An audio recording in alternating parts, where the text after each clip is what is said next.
जब शर्मा परिवार ने उस पुराने अपार्टमेंट में पहली बार कदम रखा, उन्हें सबसे पहले महसूस हुई खामोशी। पर यह खामोशी सुकून देने वाली नहीं थी। ये ऐसी खामोशी थी जो कानों पर बोझ बन जाती है, जैसे दीवारें कुछ छुपा रही हों। राकेश शर्मा ने इसे बस पुराने घर का असर समझा।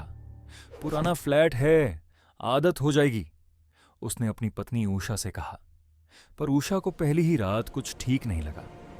रात के करीब 2 बजे, जब पूरा फ्लैट अंधेरे में डूबा हुआ था, उसे दीवारों के अंदर से हल्की हल्की फुसफुसाहट सुनाई दी, जैसे कोई धीरे धीरे बोल रहा हो। उषा उठकर वो बैठ गई। उसने कान दीवार से लगाकर सुना। यह आवाज पाइप्स जैसी नहीं थी, यह आवाज शब्दों जैसी थी। सुबह उषा ने राकेश को सब बताया। राकेश ने हंसकर टाल दिया। पाइपलाइन होंगी, तुम ज्यादा सोच रही हो। पर बात यहीं पर खत्म नहीं हुई। उनका बेटा आरव, 8 साल का, अक्सर रात को उठकर कहता, मम्मा, दीवार के अंदर कोई हमारी बात सुन रहा है।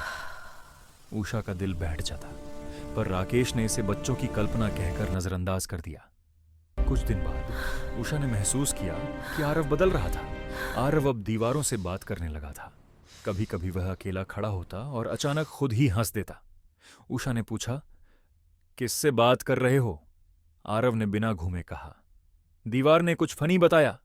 उस रात उषा सो नहीं पाई। एक शाम राकेश ड्रिलिंग कर रहा था ताकि ड्राइंग रूम में एक फोटो फ्रेम लगा सके। अचानक थक ड्रिल किसी सख्त चीज से टकरा गई। यह क्या है?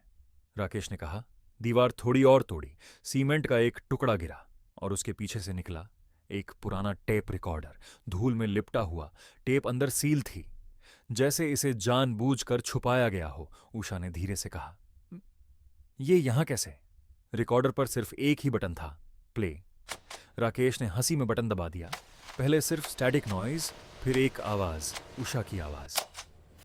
कल आरव को स्कूल से जल्दी लाना होगा।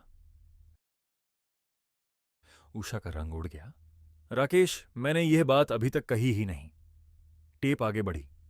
अब राकेश की आवाज, कल हम इस रिकॉर्डर को तोड़ देंगे। ये ठीक नहीं लग रहा।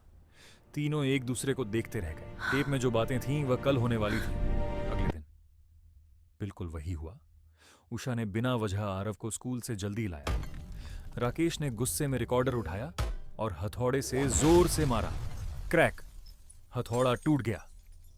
रिकॉर्डर पर एक खरोंच तक नहीं आई। उस रात दीवारों की फुसफुसाहट और तेज हो गई, जैसे पूरा फ्लैट उनके साथ सांस ले रहा हो। उषा ने हिम्मत करके रिकॉर्डर फिर चलाया। इस बार टेप में सिर्फ एक आवाज थी, बहुत धीमी, बहुत ठंडी। तुम सुन रहे हो? अब तुम भी दीवार का हिस्सा हो। टेप रुक गई। आरव उस रात बिल्कुल चुप था। वह बस दीवार की तरफ देखता रहा, जैसे सुन रहा हो। कुछ दिन बाद पड़ोसियों ने महसूस किया कि शर्मा परिवार के फ्लैट से ना कोई आवाज आती थी, ना कोई रोशनी। पुलिस आई, दरवाजा तोड़ा गया।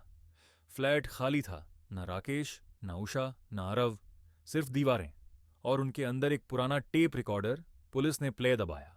टेप चल पड़ी। इस बार एक नई आवाज थी। आज कोई नया परिवार आ रहा है, उन्हें खामोशी पसंद आएगी। टेप खत्म।